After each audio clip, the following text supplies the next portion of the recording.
성도들 모두에게 함께하기를 예수님 이름으로 간절히 축원합니다. 오늘은 1년의 절반을 마치고 하나님 앞에 감사하는 맥주 감사절이고 또 교회 설립 기념일이기도 합니다. 하나님 앞에 참으로 감사할 것뿐이 없습니다. 지난 반년 동안 지켜주신 것도 감사하고 또 하나님께서 교회를 지키셔서 은혜 가운데 인도하신 것 너무나도 감사합니다. 오늘 좀 안타까운 것이 교회 비가 새고 있습니다. 그래서 지금 온갖 그릇 다 동원해가지고 놨는데 사실은 하나님 앞에 우리 교회 건물을 완공하면서 이 건물을 완공할 때 증축을 염두에 두고 이렇게 건축을 했습니다. 제가 교회를 여러 번 건축했기 때문에 나름 노하우가 있는데 비 새지 않게 하는 방법은 땅 하나뿐이 없다는 걸 알게 되었습니다. 그냥 지붕으로 다 덮어서 처마가 바깥으로 나와야지만 이게 비가 안 새지, 그렇지 않으면 교회가 늘 항상 비 때문에 걱정하기 때문에 덮어야 되는데 덮지 않고 위에 보면 그냥 다 옥상으로 되어 있습니다. 이인즉슨 우리가 앞으로 증축을 할 것을 생각하고 앞으로 위에 한 250평 정도, 한 2층 내지는 3층 정도를 더 올리려고 생각을 하고 이렇게 했기 때문에 어떻게 생각하면 미완의 건물로 완성되어진 상황입니다. 그래서 하나님 앞에 또 할 때 더 좀 해서 완성을 했었으면 하는 그런 아쉬움도 있지만 하여간 그 당시 재정적인 문제나 여러 가지 것들 이야기들도 많이 있고 그래서 이 정도에서 마감했는데 지금 비가 새고 있고 또 좀 비 새는 상황이 우리가 보완을 한다고 해서 몇 주 전에 대대적으로 위에 올라와서 두들겨 부시고 막 이랬는데 제가 보니까는 공사를 한 것이 오히려 더 비 새는 걸 더 넓힌 것 같아요. 그러니까 이제 막 두들겨 부시면서 더 많이 깨진 것 같아요. 그래서 지금 다시 공사를 해야 되는 상황입니다. 그럼에도 불구하고 하나님 앞에 초심을 다시 한번 생각할 수 있는 기회를 주시는 것 같아요. 왜냐하면 처음에도 교회 비가 샜었어요. 목회 초기에도. 그러니까는 어제도 우리가 이거 물 치우면서 최 전사님이 그런 얘기 하셨거든요. 한국 교회 비 안 새는 교회가 없다고. 현실입니다. 교회들이 많이 이렇게 방수가 잘 안 되고 있는 이유 중에 하나가 사실은 다 어려운 가운데 건축하기 때문에 그런 일들이 벌어져요. 여러분 기도해 주시고 또 우리가 처음에 계획했던 것 이상으로 앞으로 증축도 잘 되고 부흥하고 성장할 수 있는 기회가 되기를 원합니다. 우리 교회는 오늘 교회 설립 기념일을 맞이하고 있는데 우리가 잘 아는 것처럼 4년 전 21세기 드림교회와 항동중앙교회가 합병해서 새로운 출발을 했습니다. 하나님께서 업그레이드할 기회를 주셨습니다. 또 우여곡절 가운데 새로운 예배당을 건축하고 함께 새 역사를 시작하게 하셨습니다. 너무나도 감사한 것이 교회를 합병하고 나서 이 교회 설립 기념일을 어떻게 할 것인가 했는데 두 교회가 설립일이 똑같아서 자 어떻게 이런 일도 있을 수 있을까 감사하면서 우리가 7월 첫 주를 설립 기념일로 늘 지키며 하나님 앞에 영광 돌리고 있습니다. 본래 항동중앙교회는 항동 1번지 상가에서 시작되는데 그게 1988년도 7월 2일입니다. 당시 이제 박원준 전도사님이시죠. 안수받기 전에 신대원 학생이실 때에 개척을 하셨어요. 목사님하고 저하고는 나이 차이가 많이 납니다만 실은 학교에서 1년 선후배 사이입니다. 목사님은 총신 82회, 저는 83회입니다. 그러니까 목사님은 늦게 신학을 하신 편이고 저는 일찍 신학을 한 편입니다. 그렇게 해서 교회가 시작이 되어졌고 1996년 9월 1일 당시 이제 전도관이었던 건물을 사서 예배당을 짓고 항동중앙교회가 이제 항동 안쪽 마을로 들어와서 본격적으로 교회가 시작이 되었고 새로운 항동지구 개발과 함께 박은주 목사님이 29년의 사역을 마치시고 이제 21세기 드림교회와 합병하게 되므로 제가 교회를 이끌게 되었습니다. 제가 본래 담임하던 21세기 드림교회도 사실은 2004년도 오르동중앙교회와 한마음교회의 합병으로 이루어진 교회입니다. 오르동중앙교회는 1977년도, 그러니까 항동중앙교회보다 역사가 더 깊지요. 또 한마음교회는 1978년도 한 동네에서 이렇게 마주보고 나란히 시작한 교회입니다. 아시는 것처럼 한마음교회는 아버님이 담임을 하셨고 오르동중앙교회는 박찬수 목사님이 목회하셨었는데 목사님 은퇴를 계기로 합병에 이르게 되어졌습니다. 오르동중앙교회는 원래 지금은 없어진 천왕동교회에서 분립된 교회로 시작이 되었고 처음부터 작은 예배당을 건축해서 교회가 설립되었습니다. 1994년도에 제 기억으로는 두 번째 성전을 건축했고 지금도 그 예배당은 남아 있습니다. 한마음교회는 부친이신 이윤만 목사님이 개인 사절을 하나님 앞에 바쳐서 시작한 교회이고 또 갑자기 쓰러지시는 바람에 어려운 상황에서 제가 설교를 하기 시작한 것이 담임 목회를 하는 상황이 되었습니다. 그것이 벌써 만 29년하고 6개월이 지났습니다. 내년 1월이 되어지면 만 30년이 되어집니다. 진짜 세월이 빠르다는 것을 날마다 절실히 느끼고 있습니다. 목회라는 것이 보통 교인들이 전도하고 헌신해서 교회가 성장하고 또 나가서 하나님 나라를 확장시켜야 되는데 사실은 제 목회가 그렇지 못했습니다. 우리 지역의 사정과 형편이 어려웠고 또 교회가 크게 성장하지 못하는 가운데 제가 목회를 하면서 많이 지쳤습니다. 그래서 인간적인 생각으로는 다른 곳으로 가고 싶은 마음도 있었습니다. 근데 기도하면 하나님께서 그냥 엎드려 있어라, 때 되면 다 하나님께서 채우실 것이라는 약속을 했기 때문에 지금까지 버텨왔었고 또 제가 너무 지치고 힘들 때마다 하나님이 위로하신 것이 두 번이나 은퇴하시는 목사님들을 통해서 위로해 주셨습니다. 평생의 목회를 다 정리하시면서 교회를 넘겨주셨고 또 더더욱 제게 특별히 하신 말씀들이 있었어요.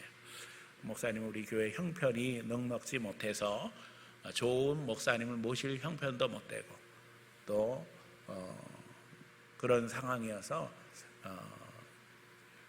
고민하는 중에 목사님 만나는데 목사님이 선대부터 시작해서 이렇게 이 지역에서 열심히 목회를 하고 있으니 내 마음에는 목사님한테 우리 교회를 맡겨도 앞으로 잘 할 것이라는 믿음이 있기 때문에 우리 교회를 맡긴다고 이렇게 이야기를 해주셨어요. 그래서 오르동중앙교회 박찬수 목사님 또 항동중앙교회 박은주 목사님이 두 분이 다 한 30년 목회 가까이 하셨는데 그 30년의 목회를 정리하면서 저한테 격려를 해주셨어요.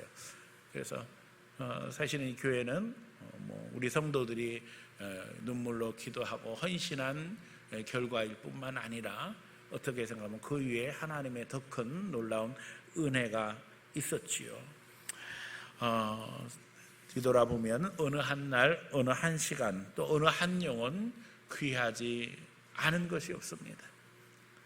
생각해보면 오르동중앙교회라는 교회가 강서중앙교회로부터 시작해서 간판 달고 27년, 한마음교회가 26년, 또 항동중앙교회가 합병하기까지 29년, 그리고 21세기 드림교회로 제가 목회한 기간이 13년, 또 이제 항동중앙교회로 합병하고 4년, 다 합치면 몇 년이나 될 것 같아요?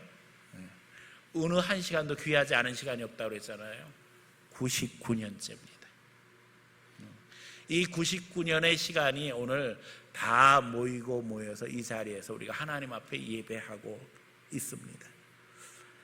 많은 날의 기도와 응답이 교회 역사 속에 오롯이 숨겨져 있습니다. 여기 항동중앙교회가 그냥 서 있는 것이 아닙니다. 목회자의 피눈물 그리고 우리 성도들의 희생이 여기에 있었습니다.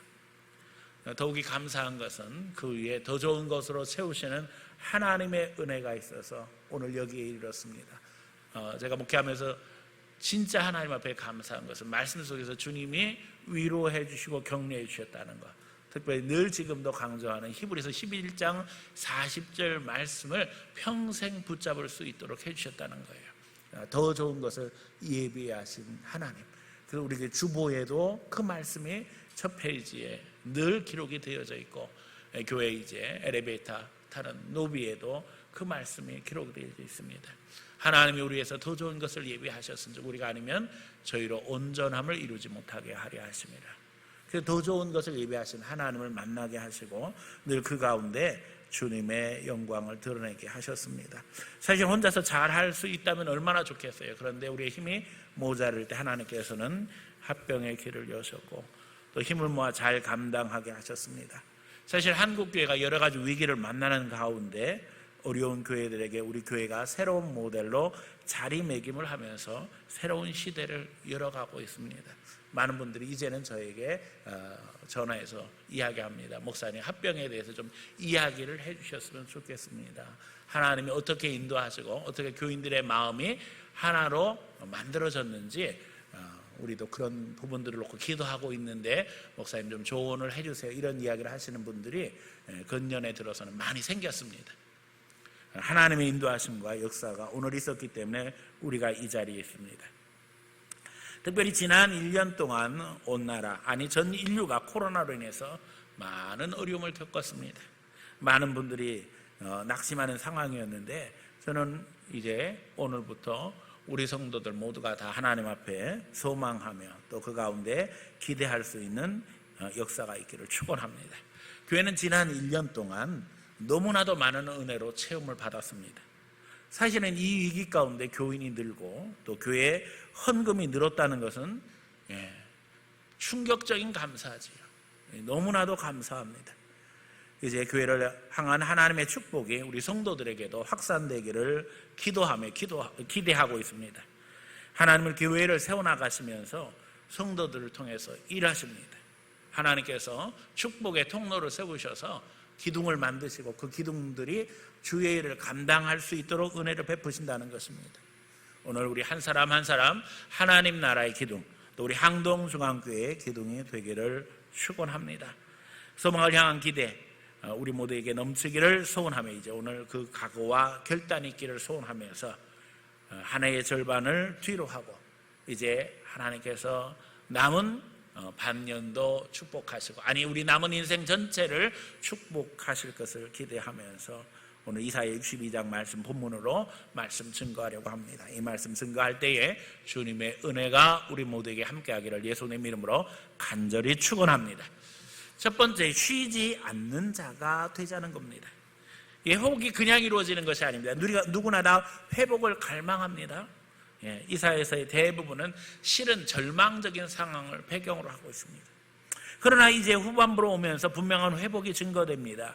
오늘 우리가 읽은 62장 그 회복의 정점에서 하나님의 말씀이 선포됩니다.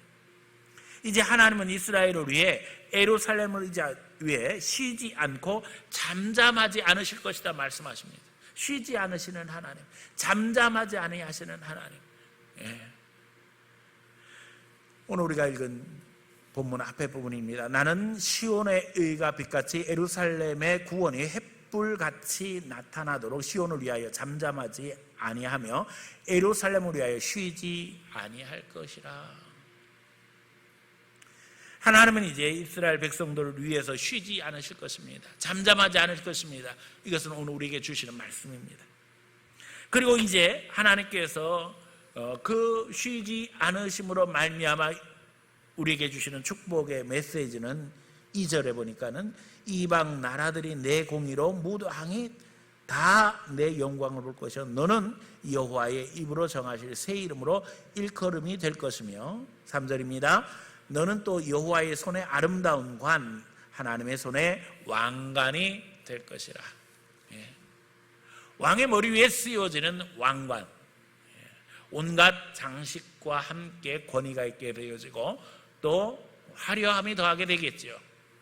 하나님께서 우리를 왕관 같은 존재로 만드시겠다는 약속을 하십니다. 얼마나 감격스럽습니까? 더 나아가서 본문은 4절에서는 헵시바 뷸라라는 표현이 나옵니다. 헵시바는 나의 기쁨이 그에게 있다는 뜻이고, 뿔라는 결혼한 여자를 이야기합니다. 다시 말하면 하나님은 이스라엘을 기뻐하시며 이제 그 땅은 결혼한 것과 같을 것이다 설명하시는 것을 보게 되었습니다. 결혼하면 바쁘지요. 그러나 하나님의 축복하심이 그 바쁜 가운데 넘치게 된다면 얼마나 감사한 일입니까? 이스라엘의 회복에 대해서 이야기하실 때 너를 왕관처럼 만들어줄 것인데 이제 결혼한 듯 분주하겠지만 그러나 그 가운데 기쁨이 있을 거라는 거예요. 더더욱 본문은 하나님이 파수꾼을 세우시고 그들로 잠잠하지 않게 하셨음을 말씀하십니다. 절망적인 상황에서 하나님은 소망의 상황으로 이스라엘 백성들의 삶을 바꾸어 가십니다. 그리고 하나님께서 이제 말씀하셔요. 쉬지 않고 애쓰며 하나님이 쉬지 못하시게 하도록 하라 말씀하십니다. 네. 우리가 열심히 일함으로 말미암아 하나님이 쉬지 못하시게 하라. 우리가 놀면 하나님은 도와주시지 않는다는 것입니다. 하나님이 우리가 일할 때 우리를 도와주신다는 것입니다. 하나님은 오늘 우리를 통해서 회복의 역사를 이루시기를 원하십니다. 회복의 때가 되었습니다. 이제 코로나의 시대가 끝나가고 있다고 저는 믿습니다. 변이 바이러스가 만들어서 전 세계가 두려움과 공포로 다시 들어가고 있지만, 그러나 중요한 것은 이때 믿는 자들이 마음의 중심을 하나님 앞에 잡고 분명히 주님 바라보고 나아가면 이 위기 가운데도 하나님이 역사하시는 것을 더 놀랍게 체험하게 될 것입니다. 기회입니다. 이때 열심 내고 천국을 침노하는 자가 되어서 주님과 동행함으로 말미암아 주의 복을 누리는 성도가 되시기를 축원합니다. 은혜의 비가 쏟아질 때에 그릇을 준비한 자만 은혜의 단비를 모을 수 있습니다. 하나님은 말씀하십니다. 자, 이제 은혜의 단비를 부을 테니까 그릇을 좀 준비해라. 그 그릇이 무엇입니까? 우리 한 사람 한 사람이 그릇이 되어져서 하나님 앞에 헌신해야 한다는 것입니다. 이제 하나님으로 쉬지 못하시게 해보라는 겁니다. 하나님은 우리를 도울 준비를 지금 하고 기다리고 계십니다. 우리는 망망대해서 물고기를 잡는 어부와 같습니다. 그런데 하나님이 물고기를 몰아주신다는 얘기입니다. 어떻게 합니까? 그물을 쳐야지요. 하나님께서 물고기를 몰아주실 때 그물을 안 치면 그 물고기는 잡을 수 없습니다. 하나님이 물고기를 몰아주시니까 물고기 잡을 그물을 치라고 하시는데 그물 안 치고 있으면 바보지요. 하나님 말씀하시는 거예요. 회복의 때다. 이제 내가 너를 도와줄 것인데 내가 쉬지 않도록 너가 열심히 일해라. 오늘 우리의 사역이 이와 같습니다. 하나님은 우리를 통해서 영광 받으시기를 원합니다. 하나님은 우리를 통해서 역사하시기 원합니다. 늘 강조하지만 우리는 망하고 싶어도 망할 수 없는 사람입니다. 제가 처음 시작하면서도 11장 40절 말씀드렸습니다. 하나님이 우리를 위해서 더 좋은 걸 지금도 예비하고 계셔요. 하나님 앞에 도전함으로 말미암아 정치해야만 합니다. 오늘 하나님은 우리에게 초청하십니다. 하나님과 동업하는 사람이 되어야 된다는 거예요. 하나님의 일을 함으로 말미암아 하나님이 쉬지 아니하고 계속 나를 돕도록 하는 믿음의 사람이 되어야 한다는 것입니다. 우리가 수요일마다 에베소서 말씀으로 계속해서 은혜를 나누었고 이제 마지막 장 마지막 부분만 남기고 있습니다. 아쉬운 것은 수요일날 많은 분들이 참석하지 못하고 있다는 거죠.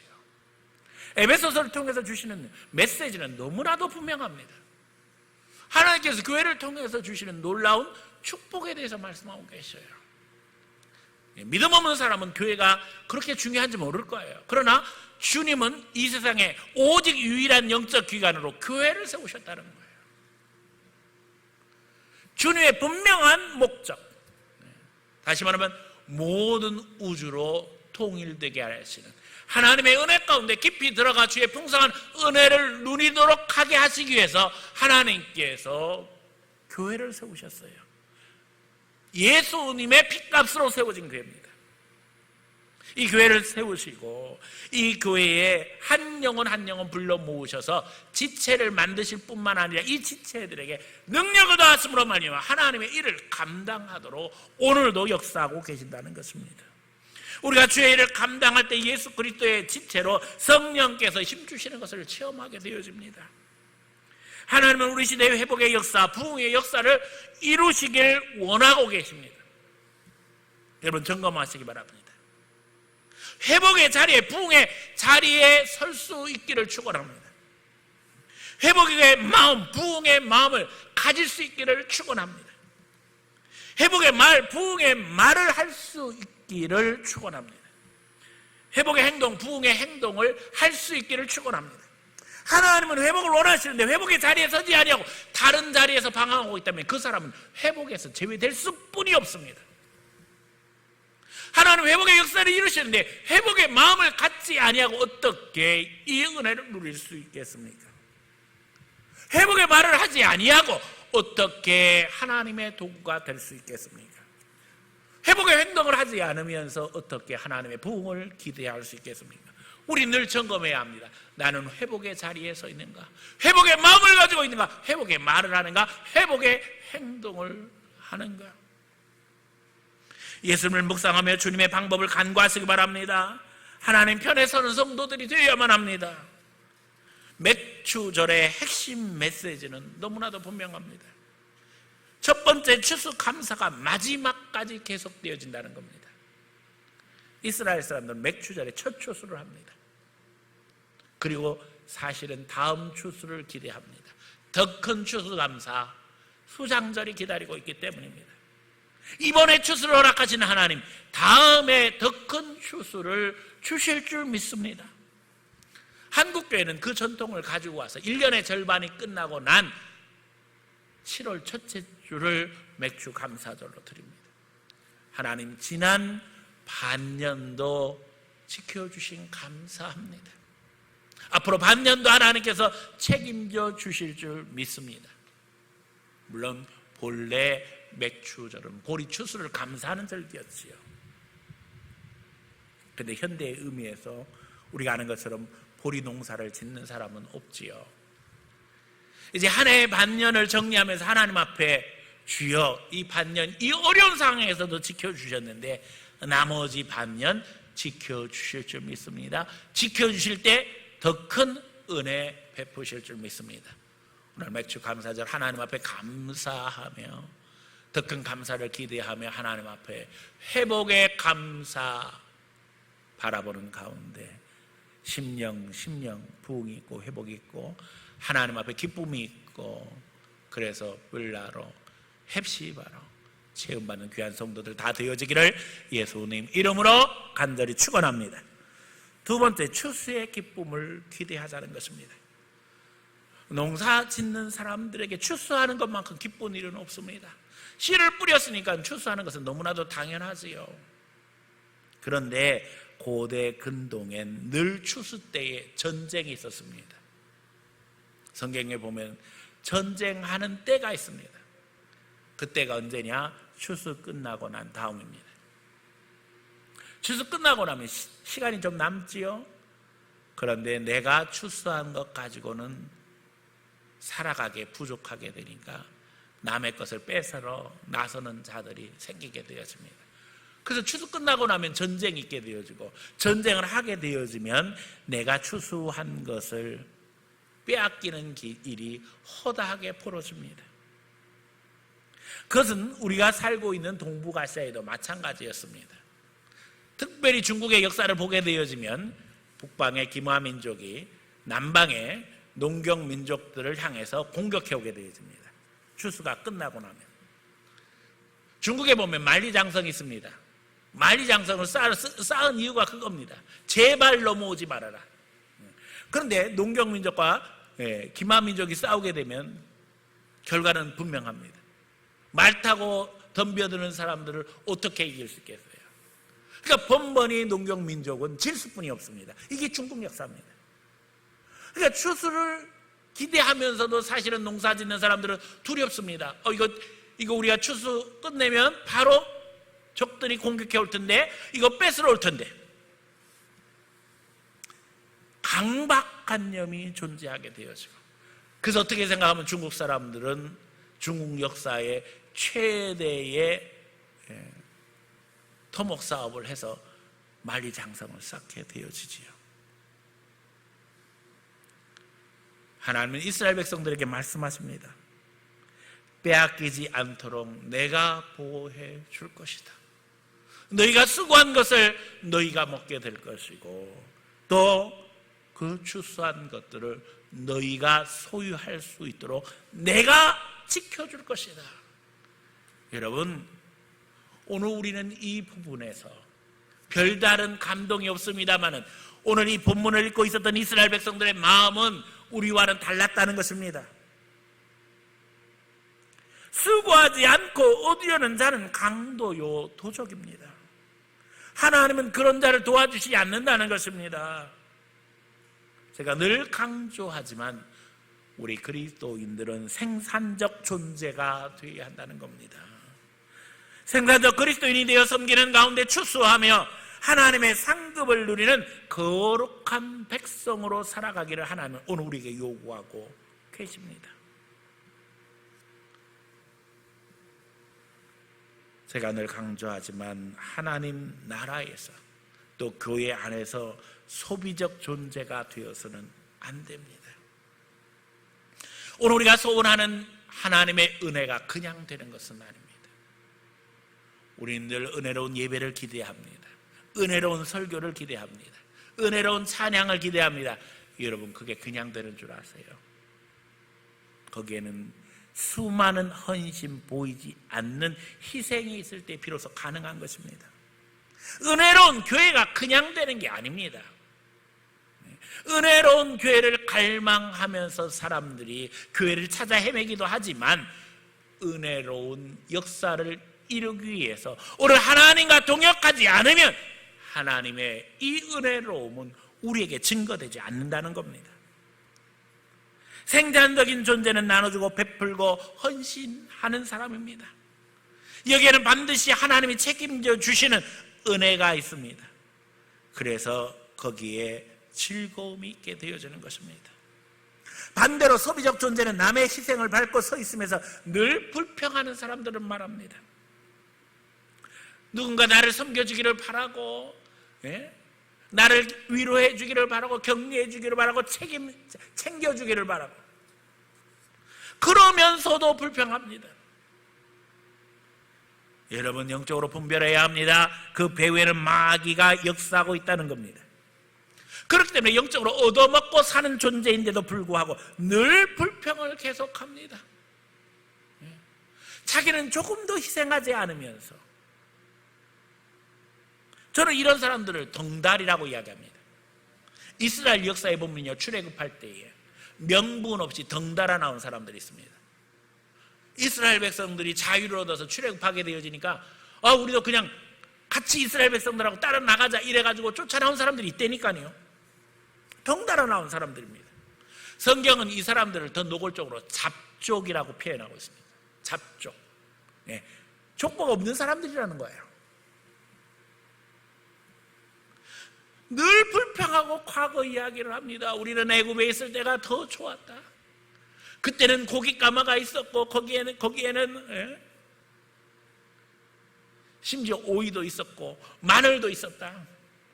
여러분, 애굽에서 살 때에 그 출애굽한 잡족들의 신분, 이스라엘 백성들의 신분이 뭐였는지 기억하세요? 종입니다. 고깃가마에 고기를 끓일 때 종이 먹기 위해서 고깃가마에 고기 끓이나요? 주인이 먹는 겁니다. 근데 그걸 그리워합니다. 어리석은 사람들이지요. 결국 그런 사람들의 결과는 무엇이었습니까? 그들의 시체를 다 광야에 묻어야만 했습니다. 하나님이 약속하신 가나안 땅에는 들어가지도 못했습니다. 구경도 못했습니다. 그래서 저는 늘 강조합니다. 이런 덩다리가 되어서는 안 된다는 겁니다. 우리는 그리스도의 정신을 따라 믿음으로 살아가는 예수님의 제자가 되어야만 합니다. 다시 말하면 생산적 존재가 되어져서 하나님과 동역함으로 말미암아 하나님의 은혜를 증거하며 하나님의 영광을 드러내는 믿음의 사람이 되어야 한다는 것입니다. 거두기에서는 심어야 합니다. 심지 않고 거두려고 하는 자는 도적입니다. 마귀는 우리에게 약탈을 두려워하게 합니다. 네가 심으면 뭐하냐, 다 남의 것 되고 말던데. 여러분, 오늘 본문이 뭐라고 말씀하셔요? 걱정하지 말라는 거 아니에요. 하나님이 책임져 주신다는 거예요. 하나님 나라에 있어서 하나님의 원칙은 너무나도 분명해요. 심는 대로 거두게 하시고 거둔 자는 그 유익을 누리게 하신다는 것입니다. 이제는 하나님 앞에 추수의 기쁨을 기대함으로 말미암아 심고 그 가운데 하나님 앞에 믿음으로 나아갈 수 있는 성도들 되시기를 예수님 이름으로 간절히 축원합니다. 세 번째는 만민을 위해서 기치를 들라는 겁니다. 10절에 보면 오늘 본문이 이야기하지요. 만민을 위해서 기치를 들라는 이야기를 하십니다. 성문으로 나가라 백성이 올 길을 닦으라 큰 길을 수축하라 도를 제하라 만민을 위하여 기치를 들라. 이스라엘 백성들은 1년에 한 번씩 길 닦으러 나갑니다. 이 장면은 도피성 가는 길을 닦기 위해서 나섰던 이스라엘 백성들의 모습을 상상하게 합니다. 그들은 길을 닦으면서 도를 제합니다. 근데 이 길은 사실은 남을 위해서 닦는 길이 아닙니다. 자기를 위해서 길 닦으러 나서는 겁니다. 이 도피성은요, 부지 중에 살인한 사람이 그 살인의 책임을 면하기 위해서 도망할 수 있는 장소를 이야기합니다. 그 도피성 가는 길을 알아야지 도망할 거 아니에요. 사람들이 살아가면서 내가 의도하지 않은데 남한테 피해 줄 수도 있다는 거예요. 심지어는 죽일 수도 있다는 거예요.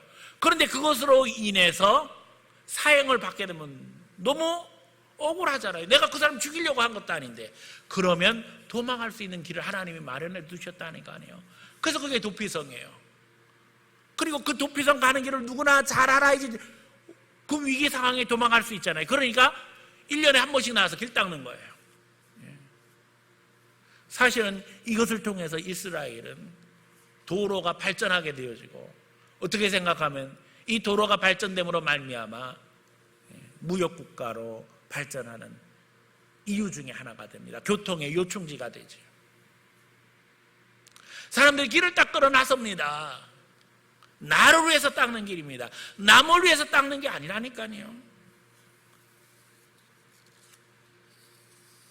오늘 다른 누구를 위해서 신앙생활하는 게 아닙니다. 목사를 위해서 하는 것도 아니고요, 장로를 위해서 하는 것도 아니고요, 구역장 위해서 하는 거 아닙니다. 나를 위해서 신앙생활하는 겁니다. 내가 주님 바라보며 믿음으로 나아갈 때, 내가 봉사할 때 성장하게 되며 구원의 감격 속에 천국의 기쁨을 누리게 되는 것입니다. 결국 이 길은 예수 그리스도를 상징합니다. 예수님께서 말씀하셨잖아요. 내가 곧 길이요 진리요 생명이라. 예수님께서 말하시는 이 길이 바로 도피성 가는 길을 얘기하는 겁니다.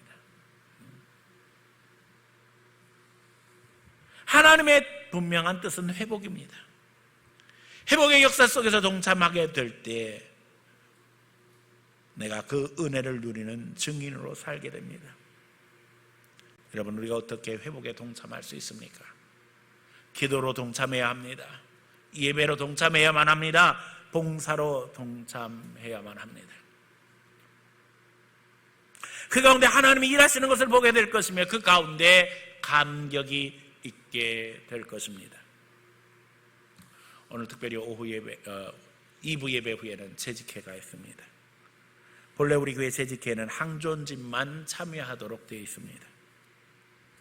그리고 교회법에는 70세 이상이 되어지면 교회 직분을 은퇴하지요. 하지만 오늘 재직회는 좀 특별한 의미를 가지고 있습니다. 우리 교회가 이제 새로운 출발을 하면서 하나님 앞에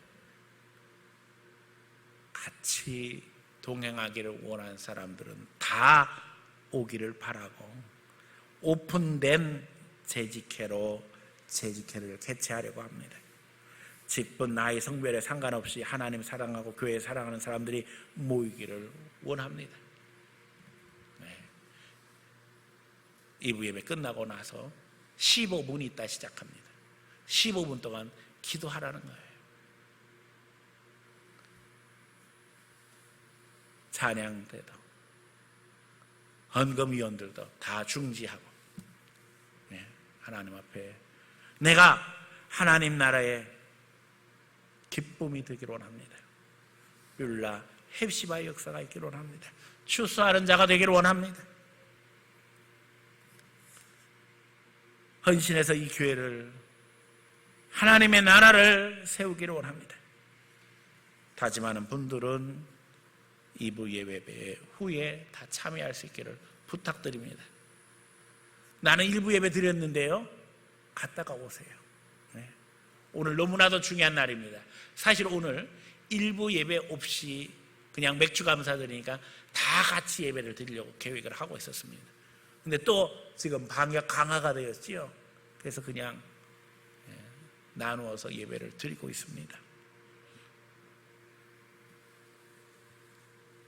하나님은 일하십니다. 그리고 우리에게 말씀하십니다. 내가 쉬지 않도록 너희가 일해야 된다. 너희가 일할 때 내가 너를 통해서 일할 것이다. 주님이 약속하십니다. 오늘 주님이 우리를 통해서 일하시기 원하신다는 사실을 기억하는 가운데 이제는 주님과 동역하는 하나님의 일꾼으로 세워져 믿음의 역사를 이루며 주의 복을 풍성히 누리시기를 예수님 이름으로 간절히 축원합니다.